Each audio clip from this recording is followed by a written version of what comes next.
আমি সেই কারণে ওনাকে ছেড়ে 5 বছর এই লড়াইতে নেমেছি। বাংলার মেধাকে শেষ করেছেন, বাংলার শিল্পকে শেষ করেছেন, বাংলার কৃষ্টিকে শেষ করেছেন। এই এত একজন অহংকারী মুখ্যমন্ত্রী, উনি যে ভাষায় কবিতাগুলো লেখেন এগুলো কি বাংলা ভাষা? এপাং ওপাং ধপাং হাম্বা রাম্বা কাম্বা,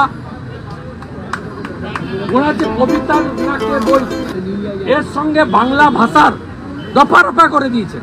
উনি বাঙালি সংস্কৃতি জানেন কিনা আমার যথেষ্ট সন্দেহ আছে।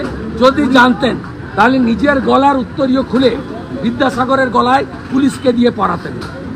যদি বাংলা সংস্কৃতি জানতেন তাহলে তিনি 47-এ রবীন্দ্রনাথ ঠাকুর মারা গেছিল বলতেন না, রবীন্দ্রনাথ ঠাকুর 41-এ মারা গেছেন।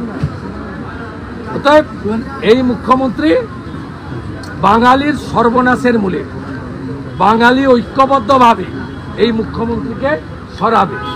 ইনি রোহিঙ্গাদের খালা আর বাংলাদেশি মুসলমানদের আপা। 2011 সাল থেকে